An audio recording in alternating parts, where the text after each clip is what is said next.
Fala, galerinha! Eu sou o professor Marlon de Matemática e a aula de hoje vai ser em um lugar que é pura viagem. E sabe o melhor? Nem vamos precisar sair do lugar. Aqui tem magia, aventura, mistério, poesia, ficção, conhecimento. Aqui tem tudo. Já sabe onde eu tô, né? Se você disse que é em uma livraria, mandou benzão. Mas não vim só para folhear as páginas não, viu? Hoje, no sexto tempo, a gente vai descobrir como a matemática também está por aqui, escondida entre os preços, quantidades e escolhas. Vamos aprender sobre um assunto super importante: as grandezas diretamente proporcionais. Essa é uma ação da Secretaria de Educação de Manaus, em parceria com a Super Ensino e o Centro de Mídias Educacionais. Então bora lá, que a próxima página é cheia de descobertas matemáticas. Vamos lá! Galerinha, eu tô aqui de olho em vários livros porque hoje é dia de promoção na livraria. E vocês sabem, né? Aqui tem livro para todos os gostos. Mas enquanto eu ainda não decidi qual eu vou levar, deixa eu contar uma coisinha. Essa livraria é um lugar perfeito para a gente explorar um conceito importante da matemática: as grandezas e como elas se relacionam. E só para não restar dúvida, grandezas são tudo aquilo que podemos medir, contar ou quantificar de alguma forma. E olha só quantos exemplos temos aqui ao nosso redor. O preço dos livros, a quantidade de prateleiras, a quantidade de páginas de cada livro e o número de revistinhas em quadrinhos, que eu estou de olho já. Além disso, o tempo de leitura ou até mesmo o troco que recebemos após as compras dos livros, né? O mais importante é perceber que todas essas grandezas podem ser medidas ou quantificadas. A relação entre elas se torna evidente quando começamos a selecionar itens para uma compra. Quanto maior a quantidade de produtos escolhidos, maior será o valor pago. Isso mostra uma relação direta entre a quantidade de produtos e o valor total de uma compra. Tá querendo ver isso na prática? Então é só dar uma olhadinha nesse corredor de revistinhas em quadrinhos que eu tô. Olha que bacana.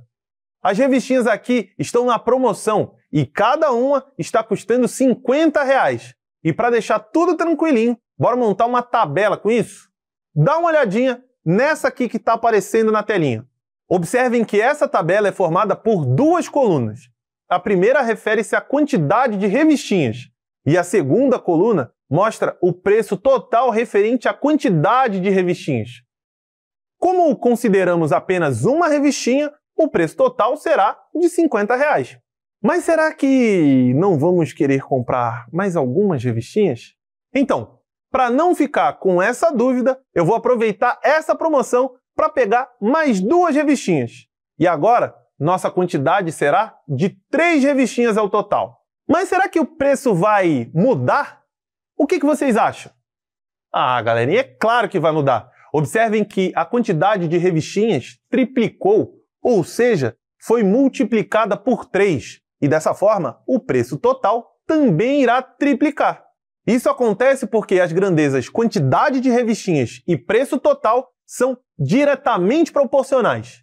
Isso significa que, quando um aumenta, a outra também aumenta na mesma proporção. Agora, que tal dar uma olhadinha na tabela de preços e analisarmos o valor que iremos pagar proporcional à quantidade de revistinhas? Dá uma olhada. Para uma revistinha, pagamos R$50. Para 3 revistinhas, o total é R$150. Para 9, isso dá um total de R$450. E para 27 revistinhas, o custo total será igual a R$1.350. Observem que a quantidade de revistinhas está sendo triplicada em relação à quantidade anterior. E como essas grandezas são diretamente proporcionais, o mesmo ocorre com os preços. Ele irá triplicar em relação ao preço anterior. No primeiro momento, tínhamos uma revistinha e, em seguida, triplicamos essa quantidade. Logo, para determinar o preço total de 3 revistinhas, o preço de uma revistinha será triplicado. Assim, fazemos 3 vezes 50 igual a 150. Assim, o preço de 3 revistinhas é de R$150. Ou seja, triplicou a quantidade de revistinhas, triplicou também o preço. aumentou a quantidade em certa proporção, o preço também aumenta na mesma proporção.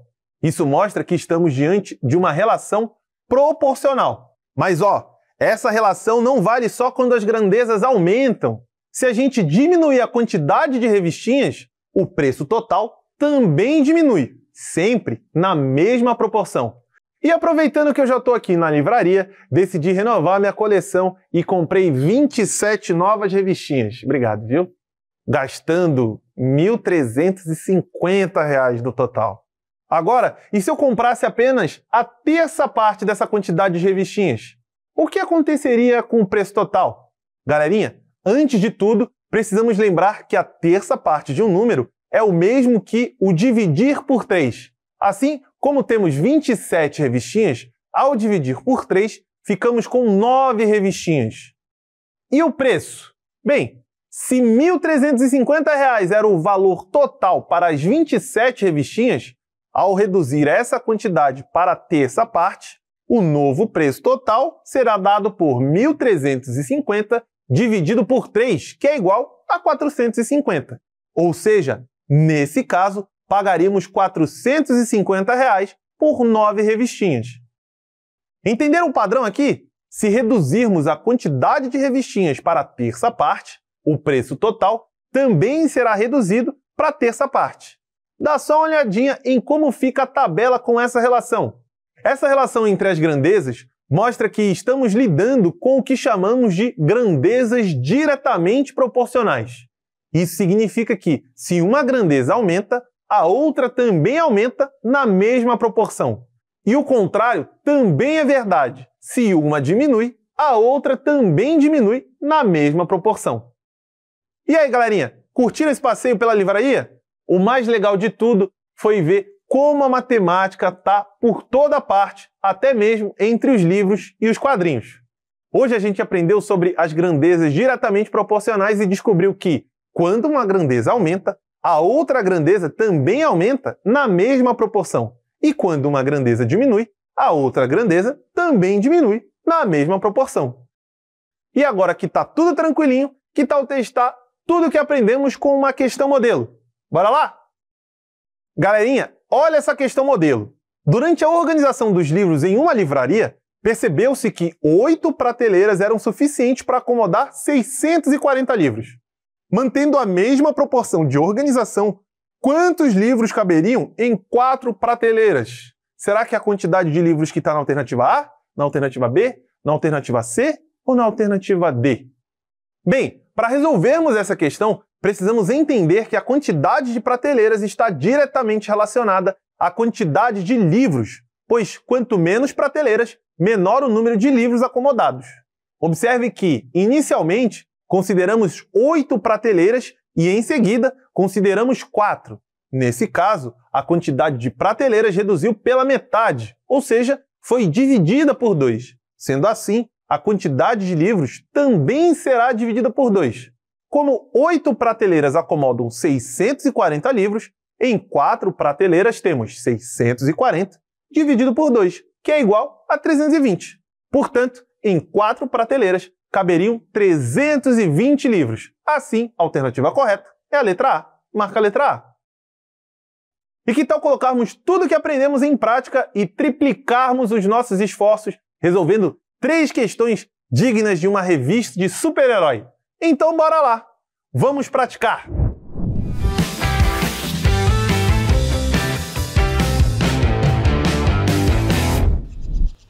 Olá, estudante! Vamos para mais uma dica É Mais Show? E para resolvermos problemas que envolvem proporcionalidade direta, precisamos seguir o seguinte esquema. Preste atenção.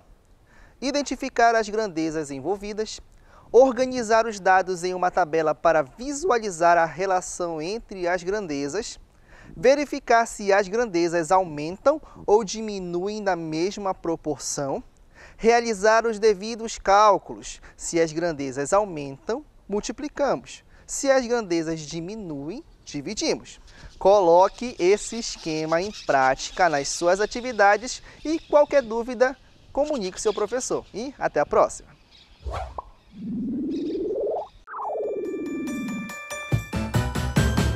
Fala galerinha, hora de começar. Pimpolhos e pupilos prontos pra brilhar. Bonitos e bonitas, vem participar. Com a Super Ensino vamos praticar. Vamos começar. Vem participar.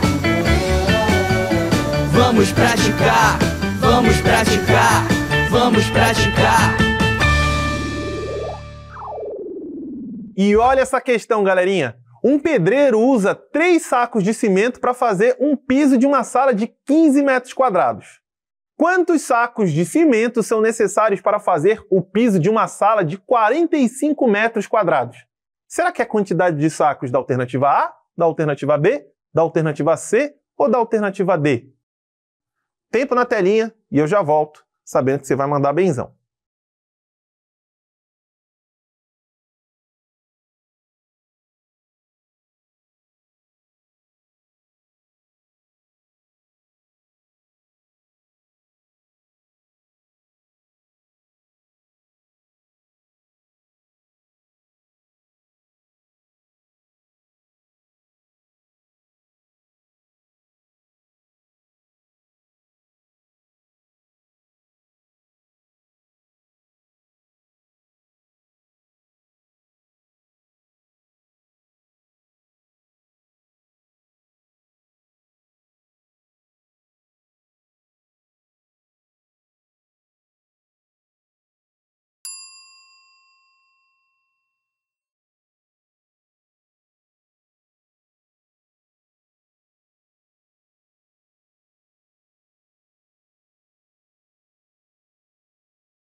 Bem, para resolvermos essa questão, precisamos entender que a relação entre a quantidade de cimento necessária e a área do piso é diretamente proporcional, pois, à medida que a área a ser coberta aumenta, a quantidade de cimento necessária também aumenta proporcionalmente.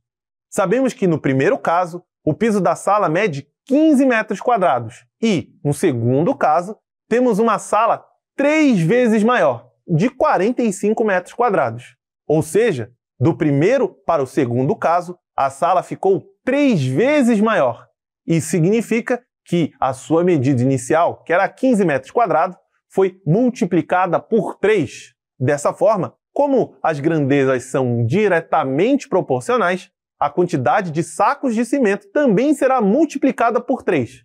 Como o pedreiro usa 3 sacos de cimento para cobrir 15 metros quadrados, para cobrir 45 metros quadrados, temos que 3 vezes 3 é igual a 9. Portanto, para uma sala de 45 metros quadrados, o pedreiro vai precisar de 9 sacos de cimento. Isso nos leva à alternativa B como a resposta correta. Marca a alternativa B. E olha essa questão, galerinha. Lúcia foi à papelaria comprar canetas para a escola. Cada caneta custa R$ 4,40. Se Lúcia comprou 7 canetas, quanto ela pagou no total? Será que é o valor que está na alternativa A, na alternativa B, na alternativa C ou na alternativa D? Tempo na telinha e já já a gente descobre se você mandou benzão, mesmo eu sabendo que você já mandou benzão.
Bem, para resolvermos essa questão, precisamos entender que a relação entre a quantidade de canetas e o valor pago são diretamente proporcionais, pois à medida que aumentamos a quantidade de canetas, o preço a ser pago aumenta proporcionalmente. Observe que, inicialmente, consideramos apenas o valor de uma caneta, mas buscamos o valor de 7 canetas. Nesse caso, a quantidade de canetas foi multiplicada por 7, sendo assim, o valor referente a uma caneta, que é R$ 4,40, também será multiplicado por 7. Assim, temos que 7 vezes 0 é igual a 0. Depois, vem 7 vezes 4, que dá 28. A gente coloca o 8 aqui, na ordem das dezenas, e o 2 vai para a próxima ordem. E continuando, 7 vezes 4 também dá 28. Mas lembra daquele 2 que tinha passado para a próxima ordem? A gente soma com ele. Então, obtemos 28 mais 2 igual a 30. Terminamos? Não, ainda falta um detalhe. Como o número decimal 4,40 tem 2 casas, colocamos a vírgula 2 casas da direita para a esquerda no resultado da multiplicação. Assim, 3.080 se torna 30,80. Portanto, o total que Lúcia pagou pelas 7 canetas foi de R$ 30,80. E a resposta correta é a letra C. Marca a letra C. E olha essa questão, galerinha. Uma receita para 4 pessoas requer 600 gramas de farinha. Maria quer ajustar a receita para servir 10 pessoas. Quantos gramas de farinha Maria vai precisar? Será que é a quantidade que está na alternativa A, na alternativa B, na alternativa C ou na alternativa D? Bem, tempo na telinha e já já você me fala qual é que ela vai ter que escolher. Até daqui a pouco.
Bem, para resolvermos essa questão, começamos entendendo que a relação entre a quantidade de farinha e o número de pessoas é proporcional, pois a quantidade de ingredientes numa receita geralmente aumenta de forma direta com o aumento no número de porções ou pessoas a serem servidas. Sabemos que para 4 pessoas são necessárias 600 gramas de farinha. Então, se queremos fazer a receita para mais pessoas, precisamos aumentar a quantidade de farinhas. Para isso, encontramos a quantidade de farinhas por pessoa que devemos usar, dividindo a quantidade total pela quantidade original de pessoas. Assim, temos 600 dividido por 4. Bem, o primeiro passo vai ser assim, ó. Começamos dividindo 6 por 4. E aí eu te pergunto, qual o maior número que, ao ser multiplicado por 4, resulta em um valor menor ou igual a 6? Esse número é 1, pois 4 vezes 1 é igual a 4. O segundo passo vai ser o seguinte, ó. Subtraímos 6 menos 4 e obtemos 2. Agora, baixamos o zero da próxima ordem, transformando o 2 em 20. E chegou o terceiro passo. Agora vamos dividir 20 por 4. O maior número que, ao ser multiplicado por 4, resulta num valor menor ou igual a 20 é o 5, pois 4 vezes 5 é igual a 20. E o quarto passo é simples. 20 menos 20 é igual a 0. E aqui, o quinto passo. Agora, para continuar a divisão, abaixamos o último zero e ficamos com 0. Por fim, 0 dividido por 4 é igual a 0. E aí, pessoal? Como não temos mais números para dividir, a gente acaba por aqui. Dessa forma, 600 dividido por 4 é igual a 150. Agora sabemos que, para cada pessoa, precisamos de 150 gramas de farinha. Com isso, podemos calcular a quantidade total necessária para 10 pessoas, multiplicando a quantidade de farinha que vai na nossa receita pelo número total de 10 pessoas. Logo, nós teremos 150 vezes 10, que é igual a 1.500. Portanto, Maria precisará de 1.500 gramas de farinha para ajustar a receita para 10 pessoas. A resposta correta para a pergunta é, então, a alternativa C. Marca a letra C aí. Então é isso, galerinha. Eu vou ficando aqui com as minhas revistinhas novas e eu espero você para uma próxima aventura no nosso próximo Sexto Tempo. Até lá!